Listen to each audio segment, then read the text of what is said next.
இரும்பு பெண்மணி அப்படின்னு அழைக்கக்கூடிய பங்களாதேஷோட முன்னாள் பிரைம் மினிஸ்டர் ஷேக் ஹசீனா எதனால் பதவியை ராஜினாமா பண்ணிட்டு பங்களாதேஷை விட்டு வெளியேறாங்க? அந்த ஊர் மக்கள் முழுக்க எதனால் இவங்களை எதிர்த்து போராடுறாங்க? முக்கியமாக மாணவர்கள் எதனால் போராடுறாங்க? இந்த ஆட்சி மாற்றம் ஏற்பட்டுச்சுன்னா பங்களாதேஷில் இந்தியாவுக்கு இது எவ்வளோ பெரிய பாதிப்பாக விளையும்? ஸோ நன்மையை விளைவிக்குமா, தீமையை விளைவிக்குமா? அது மட்டும் இல்லாமல் பங்களாதேஷ் ஊர் மக்களுக்கு இவங்க அப்படி என்ன தான் துரோகம் செஞ்சாங்க? முக்கியமாக இந்த வீடியோவில் எல்லாத்தையுமே டிஸ்கஸ் பண்ணலாம். 1971 அப்போ ஈஸ்ட் பாகிஸ்தானாக இருந்த பங்களாதேஷ் சுதந்திரம் அடைகிறாங்க. இதுக்கு இந்தியா பெரிதும் உதவி பண்ணுறாங்க. ஸோ பங்களாதேஷோட தந்தைன்னு அழைக்கப்படக்கூடிய ஷேக் முஜிபுர் ரஹ்மான் 1975 ஒரு முக்கியமான சம்பவம் நடக்குது பங்களாதேஷில். அங்கே இருந்த இராணுவ அதிகாரிகள் ஆட்சியை கைப்பற்றக்கூடிய முயற்சியில் பங்களாதேஷோட அப்போ இருந்த லீடரான ஷேக் முஜிபுர் ரஹ்மானையும் அவரோட குடும்பத்தாரையும் அவரோட இல்லத்தில் வச்சு கொலை செய்கிறாங்க. இந்த சமயத்தில் ஷேக் ஹசீனாவும் அவரோட தங்கையும் பார்த்திங்க அப்படின்னா இந்தியாவில் இருக்காங்க. ஸோ இந்தியாவில் ஒரு 6 ஆண்டு காலம் தஞ்சம் இருந்த இவங்க பங்களாதேஷோட முக்கியமான கட்சியாக வளர்த்தெடுத்த ஷேக் முஜிபுர் ரஹ்மான் அவாமி லீக் அப்படின்ற கட்சியோட தலைமை பொறுப்பையும் பார்த்திங்க அப்படின்னா 1980க்கு மேலே ஷேக் ஹசீனா முடிச்சுடுறாங்க. ஸோ 1980க்கு மேலே கொஞ்சம் கொஞ்சமாக இந்த கட்சியை வளர்க்குறதுக்கு எல்லா வகையிலுமே முயற்சி செய்கிறாங்க. இதோட வெளிப்பாடு தான் 1990க்கு முன்னாடி ஆட்சி பண்ண முகமது இர்ஷாத் அப்படின்றவரோட ஒரு கொடுங்கோல் ஆட்சியை முடிவு கொண்டு வராங்க. 1991 கலிதா ஜியா அப்படின்னு சொல்லக்கூடிய முதல் பிரைம் மினிஸ்டர் ஆஃப் பங்களாதேஷாக அவங்களும் பங்களாதேஷ் நேஷனலிஸ்ட் பார்ட்டியோட தலைவராக பார்த்தீங்கன்னா ஆட்சியை பிடிக்கிறாங்க. ஸோ இவங்களுக்கு அப்புறம் ஆட்சிக்கு வரக்கூடிய ஷேக் ஹசீனாக்கும் பெரிய வித்தியாசம் என்ன அப்படின்னு கேட்டிங்கன்னா, ஷேக் ஹசீனா மதசார்பின்மை அப்படின்ற ஒரு முக்கிய கோட்பாடுகளை முன்னிலைப்படுத்துகிறாங்க. அது மட்டும் இல்லாமல் மக்களோட தேசப்பற்றை பார்த்திங்க அப்படின்னா மாடர்னைஸாகவும் அந்த பங்களாதேஷோட வளர்ச்சிக்கு தேவையான எல்லா விஷயத்தையும் சேர்த்து அவங்களோட ஆட்சியில் கொடுக்குறாங்க. ஆனால் இவங்களோட கோட்பாடுகள் அப்படின்னு வரும்போது சில மாறுபற்றக்கூடிய கருத்துக்கள் இருக்குது. ஏன்னா மற்ற இஸ்லாமிய கோட்பாடுகளை ஆட்சி பொறுப்பில் அதிக அளவில் பயன்படுத்தணும் அப்படின்ற விருப்பம் இருக்கக்கூடிய இயக்கங்களோட அதிக அளவில் தொடர்பில் இருக்காங்க. இதனால 2 கட்சிக்கு இடையே கான்ஸ்டண்ட்டாக ஃபைட் அப்படின்றது இருந்துகிட்டே இருக்குது. இவங்களை ஃபேமஸாக பேட்லிங் பேகம்ஸ் அப்படின்னு ஹிஸ்ட்ரியில் அழைச்சாங்க. ஷேக் ஹசீனா பங்களாதேஷோட நீண்ட காலம் ஆட்சி பொறுப்பில் இருந்த பெண்மணி அப்படின்ற பெருமையும் ரிசீவ் பண்ணுறாங்க. கடைசி 15 ஆண்டுகளாகவே பார்த்தீங்கன்னா பங்களாதேஷில் பொருளாதார வளர்ச்சின்றது ரொம்ப வேகமாக வளர்ந்த ஒரு கண்டிஷன் நம்ம பார்க்க முடியும். முக்கியமாக இந்த பர்டிகுலர் சினாரியோவில் 170 மில்லியன் மக்களுக்கு மேலே பாவர்ட்டிலேருந்து வெளியே வராங்க. ஜிடிபியுமே ஒரு வேகமான வளர்ச்சியை சந்திக்குது. முக்கியமாக கார்மெண்ட் எக்ஸ்போர்ட்டில் பங்களாதேஷ் ஒரு வேர்ல்டு ஃபேமஸ் கண்ட்ரியாக வராங்க. ஈவன் இந்தியாவுமே நிறைய கார்மெண்ட்ஸை இம்போர்ட் பண்ண ஆரம்பிக்கிறாங்க. ஸோ இந்த மாதிரி பொருளாதார வளர்ச்சி ஒரு பக்கம் அதிகரிச்சுட்டு போகக்கூடிய சூழ்நிலைகளில் கொரோனா வைரஸும் உக்ரைன் ரஷ்யா வாரும் இவங்களுக்கு இந்த வளர்ச்சிக்கு ஒரு பெரிய தடையாக இருக்குது. முக்கியமாக நிறைய பேர் பார்த்திங்க அப்படின்னா வேலை வாய்ப்பு அப்படின்றத இழக்கிறாங்க. சவுத் ஏஷியாவில் எடுத்துக்கிட்டிங்க அப்படின்னா 20% மேலே இந்த யூத் அன்எம்ப்ளாய்மெண்ட் ரேட் பங்களாதேஷில் இருந்ததாக சொல்கிறாங்க. இந்த மாதிரி வேலைவாய்ப்பின்மை அப்படின்ற ஒரு பிரச்சனை பங்களாதேஷில் அதிகரித்து வரக்கூடிய இந்த சூழ்நிலையில் பார்த்திங்க அப்படின்னா சமீபத்தில் ஹைகோர்ட் ஆர்டர் பார்த்திங்கன்னா அந்த யூத்தை ரொம்ப டிஸ்டர்ப் பண்ணியிருக்குன்றதையும் நம்ம இங்கே தெரிஞ்சுக்கலாம். அப்போ இவங்களோட ஆட்சியோட வீழ்ச்சிக்கு என்ன காரணம் அப்படின்றத நம்ம ஒன்றா பார்க்கும்போது அதில் ஃபஸ்ட்டு என்ன காரணம் எடுத்துக்கிட்டிங்கன்னா கோட்டா சிஸ்டம். இது என்ன கோட்டா சிஸ்டம் அப்படின்னு கேட்டிங்கன்னா, சுதந்திர காலத்தில் பார்த்தீங்கன்னா பங்களாதேஷோட சுதந்திரத்துக்கு போராடின சில சுதந்திர போராட்ட வீரர்களுக்கு நன்மை பயக்கும் விதத்தில் ஷேக் முஜிபுர் ரஹ்மான் அந்த காலகட்டத்தில் ரிசர்வேஷன் அப்படின்ற ஒரு சிஸ்டம் வச்சுருந்தாங்க. முக்கியமாக கவர்மெண்டோட பொசிஷனில் 50% ரிசர்வேஷன் நிறைய செக்ஷனுக்கு பிரித்து கொடுத்துருப்பாங்க. அதில் 30% பார்த்தீங்கன்னா இந்த சுதந்திர போராட்டத்தில் யார் பங்கு பெற்றாங்களோ அவங்களுக்கு ஒதுக்கியிருப்பாங்க. இது நம்ம இன்டெரக்டாக எப்படி சொல்லலாம் அப்படின்னா, அந்த காலத்தில் சுதந்திர போராட்டத்தில் பார்ட்டிசிபேட் பண்ணவங்க தான் அவாமி லீக் அப்படின்ற கட்சியில் பெரும்பான்மையான தொகையில் இருப்பாங்க. அப்போ இன்டெரக்டாக அவாமி லீக் கட்சிக்காரங்களுக்கே இந்த ரிசர்வேஷன் போய் சேர்ற மாதிரி இருக்குன்றதை நம்ம தெரிஞ்சுக்கலாம். அந்த ஃப்ரீடம் ஃபைட்டர்ஸோட டிசெண்டன்ஸ் பார்த்தீங்க அப்படின்னா ஆட்சி பொறுப்பில் கண்டினியூஸாக இருக்கணும் அப்படின்றதுக்காக இது இன்டெரக்டாக ரிசர்வேஷன் சிஸ்டமை எக்ஸ்பேண்ட் பண்ணியிருக்கிறதாகவும் நம்ம இங்கே பார்க்க முடியும். ஆனால் இந்த ரிசர்வேஷனை பார்த்தீங்க அப்படின்னா 2018 ஹியூஜ் ப்ரொட்டஸ்ட் மக்கள் பண்ணும்போது ஷேக் ஹசீனா தலைமையிலான ஆட்சி இந்த ரிசர்வேஷனை கேன்சல் பண்ணுறாங்க. ஆனால் ஒன்ஸ் அகெயின் சமீபத்தில் ஹைகோர்ட் பார்த்தீங்க அப்படின்னா இந்த ரிசர்வேஷனை திரும்ப கொண்டு வரதுக்கான ஆர்டரை ரிலீஸ் பண்ணும்போது கம்ப்ளீட்டாக மக்கள் எல்லாருமே ஸ்ட்ரீட்டில் இறங்கி போராட ஆரம்பிக்கிறாங்க. இந்த கவர்மெண்ட் ஜாப்ஸ் தான் பார்த்தீங்கன்னா அப்போது வளர்ந்து வரக்கூடிய அந்த அன்எம்ப்ளாய்மெண்ட் ரேஷியோவை ஓரளவுக்கு சரி செய்கிறதுக்கு ஹெல்ப் பண்ணிருந்துச்சு. ஆனால் இப்போ அதையுமே ஸ்குவாஷ் பண்ணும்போது ஒரு செக்ஷன் ஆஃப் த சொசைட்டி மட்டுமே இதில் பலனடைகிற மாதிரியான ரிசர்வேஷன் இருக்கும்போது காமன் பீப்புள் அவங்களுக்கான ஒரு லைவ்லிஹுட்டாக இருந்த இந்த government employment and it's reservation வந்து பார்த்தீங்கன்னா இங்கே கம்ப்ளீட்டாக வளரத்துக்கான வாய்ப்பை வந்து இங்கே டெமாலிஷ் பண்ணுது. இவங்களோட சர்வாதிகார ஆட்சி போக்கும் இவங்களோட வீழ்ச்சிக்கு ஒரு காரணமாக அமைஞ்சிச்சா அப்படின்னு சொல்லலாம். ஏன்னா சமீப காலமாகவே வந்து பார்த்தீங்கன்னா எதிர்க்கட்சிக்காரங்களோட வளர்ச்சியை முடக்கிறது, எதிர்க்கட்சிக்கார தலைவர்களை வந்து கான்ஸ்டண்ட்டாக ஹராஸ் பண்ணுறது, இந்த மாதிரி விஷயங்கள் வந்து ஈடுபட்டிருக்காங்க. முக்கியமாக 2018 எலெக்ஷனுக்கு முன்னாடி பார்த்தீங்கன்னா முன்னாள் பிரைம் மினிஸ்டராக இருந்த கலிதா ஜியா அப்படின்றவங்கள கரப்ஷன் கன்விக்ஷன் சார்ஜஸில் வந்து அரெஸ்ட் பண்ணுறாங்க. அது மட்டும் இல்லாமல் இவங்களுக்கு உறுதுணையாக இருந்த ஜமாத்தி இஸ்லாமி அப்படின்னு சொல்லக்கூடிய ஒரு ரேடிக்கல் இஸ்லாமிக் பார்ட்டியை சேர்ந்த பல தலைவர்களை வந்து பார்த்தீங்க அப்படின்னா ஹேங் பண்ணுறாங்க. முக்கியமாக என்ன காரணம் அப்படின்னு கேட்டிங்கன்னா இவங்க வார் ட்ரிபுனல் அப்படின்ற ஒரு விஷயத்தை வந்து அமைக்கிறாங்க. இது மூலமாக வார் கிரைம்ஸ் எல்லாத்தையுமே விசாரித்து அதுக்கு ஜினோசைட் அப்படின்னு சொல்லக்கூடிய சார்ஜஸையுமே வந்து கன்விட் பண்ணக்கூடியவங்களை இவங்க வந்து பார்த்தீங்கன்னா ஹேங் பண்ணுறாங்க. ஸோ இது கான்ஸ்டண்ட்டாக வந்து பார்த்தீங்கன்னா ஒரு பெரிதளவில் ஒரு அலையை வந்து எதிர்ப்பலையை வந்து பங்களாதேஷ் முழுக்க வந்து கிரியேட் பண்ணிட்டு இருக்குன்றதை நம்ம தெரிஞ்சுக்கலாம். ஸோ இவங்களோட அத்தாரிட்டேரியன் ரெஜிம் கான சில காரணங்களை வந்து பார்க்கக்கூடிய உலக நாடுகளும் பார்த்தீங்கன்னா அவங்களோட கன்சர்ன்ஸ் வந்து தெரிவிக்கிறாங்க. முக்கியமாக யூஎஸும் பல தடவை வந்து இவங்களோட போக்கை வந்து எதிர்க்கக்கூடிய வகையில் சில ஸ்டேட்மெண்ட்ஸுமே வந்து விட்டுருப்பாங்க. ஸோ இந்த மாதிரி கான்ஸ்டண்ட்டாக அப்போசிஷன் பார்ட்டியோட க்ரோத்தை வந்து முடக்கிறது, நிறைய தடவை வந்து பார்த்திங்கன்னா இந்த மாதிரியான எதிர்ப்புகள் இருக்கிறதுனால எலெக்ஷன்ஸுமே வந்து அவங்க பாய்காட் பண்ணுறாங்க.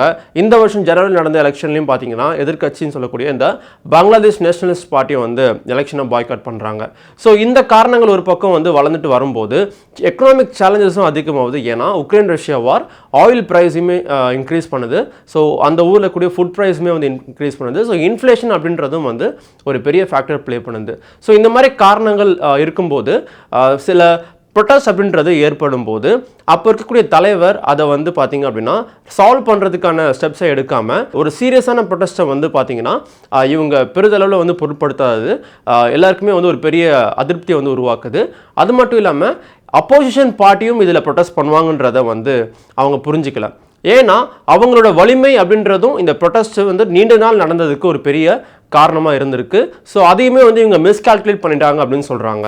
முக்கியமாக ஸ்டூடெண்ட்ஸ் ப்ரொட்டஸ்ட் பண்ணுறாங்க, அவங்க கூட மற்ற ஆட்களும் ப்ரொட்டஸ்ட் பண்ணுறாங்கன்றத மனசில் வச்சுட்டு இவங்க சில ப்ரொட்டஸ்டர்ஸை வந்து குறிப்பிடாமல் ஒட்டுமொத்த ப்ரொட்டஸ்ட்டுமே வந்து ரசாக்கர்ஸ் அப்படின்ற மாதிரி ஒரு வார்த்தையில் வந்து குறிப்பிடுறாங்க. இந்த ரசாக்கர் அப்படின்ற வார்த்தை என்ன குறிப்பிடுது அப்படின்னு கேட்டிங்கன்னா 1971 பங்களாதேஷ் சுதந்திர போராட்டத்தில் பாகிஸ்தானோட மிலிட்ரி வந்து பார்த்தீங்கன்னா இவங்களை அழிச்சிட்டு இருக்கும்போது அந்த பாகிஸ்தான் மிலிட்ரிக்கு பங்களாதேஷ் ஆட்களே வந்து உதவி செஞ்சாங்க.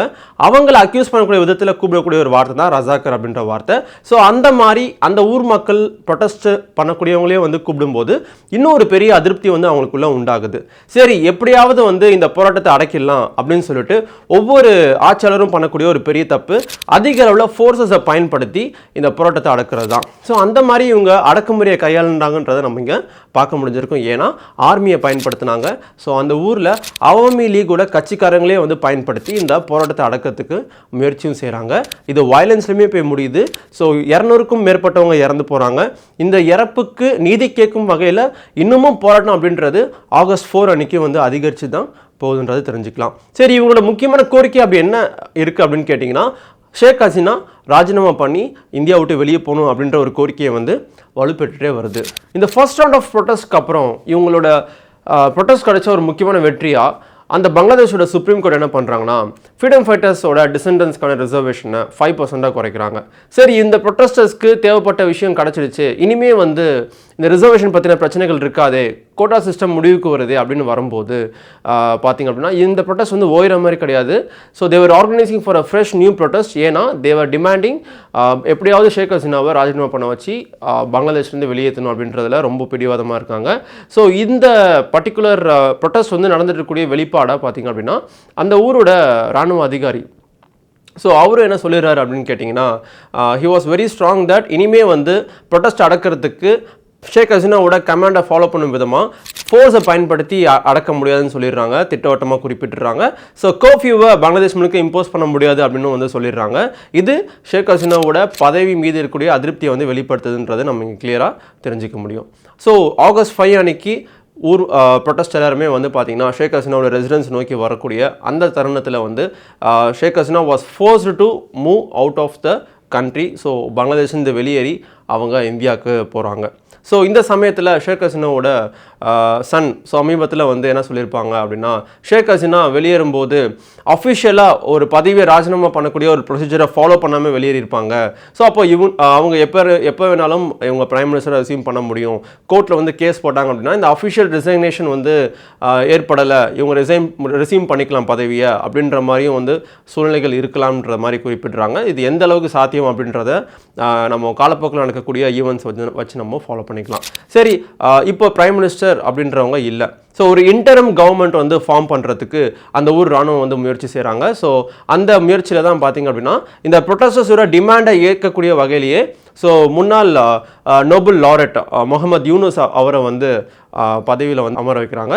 ஸோ முக்கியமாக இவர் என்ன விஷயத்துக்காக நோபல் பரிசு பெற்றிருப்பார் அப்படின்னா, பங்களாதேஷோட மீடியம் ஸ்மால் ஸ்கேல் இண்டஸ்ட்ரீஸோட வளர்ச்சிக்கு இவரோட திட்டம் ஒரு பெரிதளவில் பங்களிச்சிருக்கும். ஏன்னா மைக்ரோ கிரெடிட் அப்படின்னு சொல்லக்கூடிய மைக்ரோ ஃபினான்சிங் அப்படின்னு சொல்லக்கூடிய ஒரு திட்டத்தை வந்து கொண்டு வருவாங்க. நடுத்தரத்தில் இருக்கக்கூடியவங்க பிஸ்னஸ் பண்ணணும், அவங்களுக்கு லோன் தேவைப்படும் அப்படின்னு வரும்போது ஸ்மால் ஸ்கேல் லோன்ஸை கொலட்ரல் இல்லாமல் ப்ரொவைட் பண்ணுறது மூலமாக பிஸ்னஸை ப்ரொமோட் பண்ண முடியும்னு சொல்லக்கூடிய இந்த கான்செப்டை வந்து பார்த்திங்கன்னா முகமது யூனுஸ் வந்து சக்ஸஸ்ஃபுல்லாக இதோட ரிசல்ட் மூலமாக வந்து ஆணித்தனமாக வந்து அவர் அந்த வளர்ச்சிக்கு இது பெரிதளவில் பங்களிக்கும்னு சொல்லும்போது உலக நாடுகள் நிறைய பேர் வந்து பார்த்திங்க அப்படின்னா இந்த திட்டத்தை வந்து நான் இம்ப்ளிமெண்ட்டும் பண்ணுறாங்க. ஏன் இந்தியாலையுமே எம்எஸ்எம்இ செக்டரோட க்ரோத்துக்கு நம்ம பெரிதளவில் கான்ட்ரிபியூஷன்ஸ் பண்ணிக்கிட்டு இருக்கோம், முத்ரா லோன்ஸ் கொடுக்குற இந்த மாதிரி விஷயங்கள்லாம். ஸோ அந்த மாதிரி புகழ்பெற்ற முகமது யூனுஸுமே வந்து ஷேக் ஹசீனாவோட அரசாங்கம் விட்டு வைக்கல.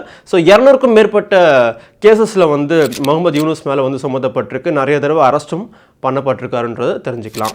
பங்களாதேஷில் பார்லிமெண்ட் டிசால்வ் ஆகப்பட்டிருக்கு.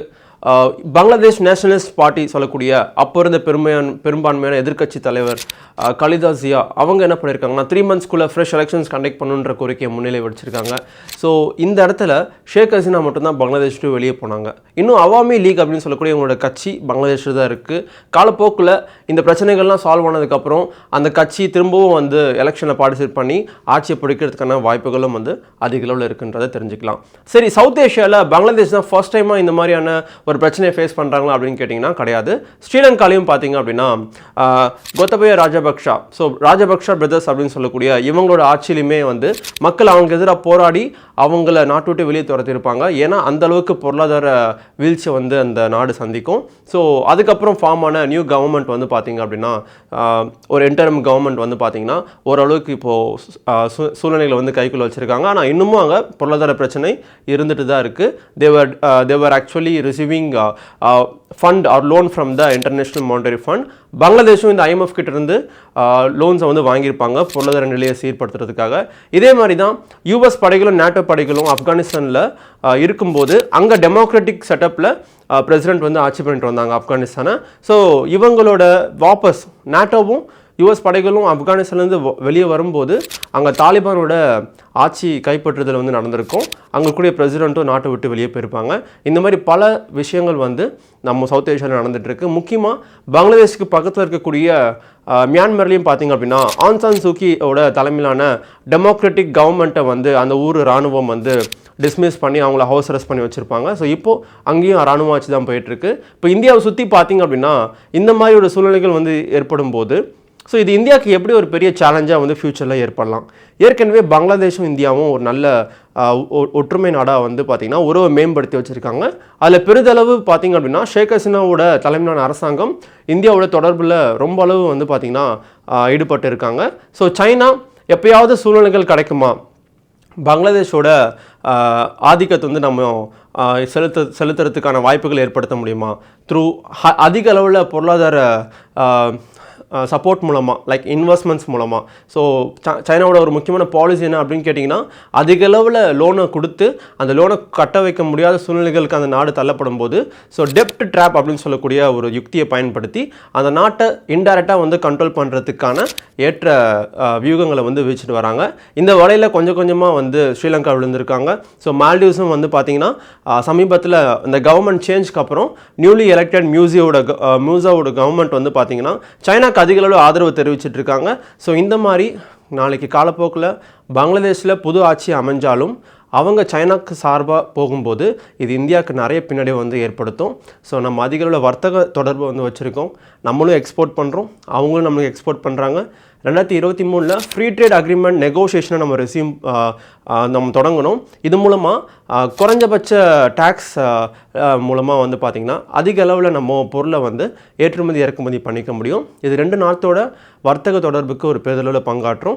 கனெக்டிவிட்டி அப்படின்னு வரும்போது எந்த அளவுக்கு பங்களாதேஷ் முக்கியம் அப்படின்னு கேட்டிங்கன்னா, இந்தியாவோட ஒரு பெரும் பகுதி நார்த் ஈஸ்ட் ரீஜன், அதாவது அசாம், மணிப்பூர், மிசோரம், இந்த மாதிரி பல நாடுகள், பல ஸ்டேட்ஸ் இருக்கக்கூடிய ஒரு ஜோன் அது.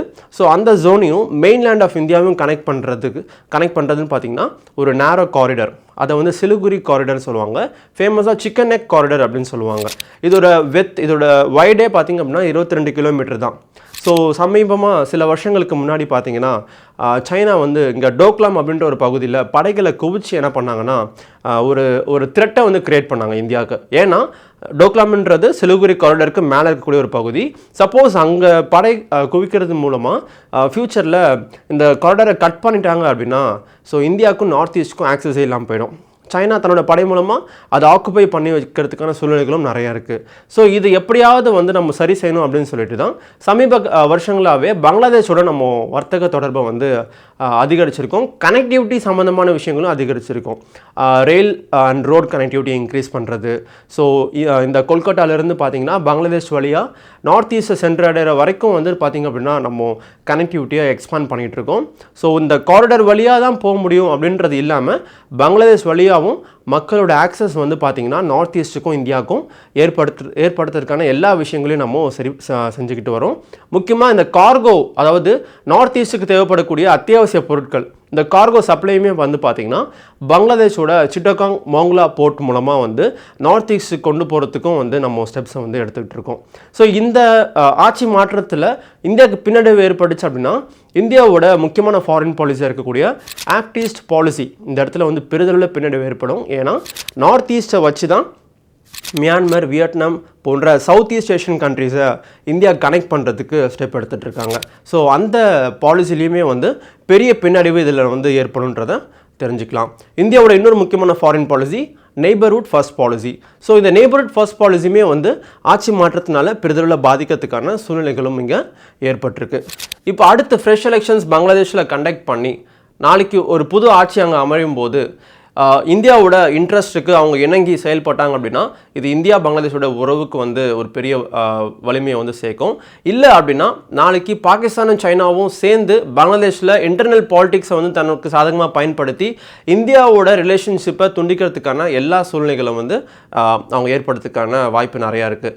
அவாமி லீகோட ஆட்சி இருக்கும்போது இந்தியாவுக்கு பெரிதளவில் உதவி செஞ்சாங்க. ஏன்னா இன்ஃபில்ட்ரேஷன் ஆக்டிவிட்டீஸோ, டெரரிசம் ஆக்டிவிட்டீஸோ, ஆர்ம்ஸ் போன்ற ஆக்டிவிட்டீஸ் வந்து ஸ்மகிள் பண்ணுற போன்ற ஆக்டிவிட்டீஸோ எல்லாத்தையுமே வந்து ஸ்டாப் பண்ணுறதுக்கு உதவி செஞ்சாங்க. ஆனால் இனிமேல் வரக்கூடிய ஆட்சி மாற்றம் வந்து இந்த மாதிரி இன்டர்னல் செக்யூரிட்டி சேலஞ்சை இந்தியாவுக்கு ஏற்படுத்துமா இல்லையா அப்படின்றத நம்ம ஆட்சி மாற்றத்தை பொறுத்து தான் நம்ம பார்க்க முடியும். சரி, ஷேக் ஹசீனா மட்டும்தான் இந்தியா வந்து நம்பி இருந்தாங்களா? இனிமேல் வந்து ஒரு எதிர்ப்பு தரப்பில் ஒரு ஆட்சி மாற்றம் வந்தாலும் இந்தியா எப்படி செயல்படுவாங்கன்னு நம்ம கேட்டோம் அப்படின்னா நிச்சயமாக இந்தியா எந்த ஆட்சி மாற்றம் வந்தாலும் பங்களாதேஷோட தேவை நம்மளுக்கு அந்தளவுக்கு அதிகமாக இருக்குது. அவங்களோட இணங்கி போகக்கூடிய ஒரு உறவு முறையை தான் வந்து இந்தியா இந்த இடத்துல கையாளுவாங்க.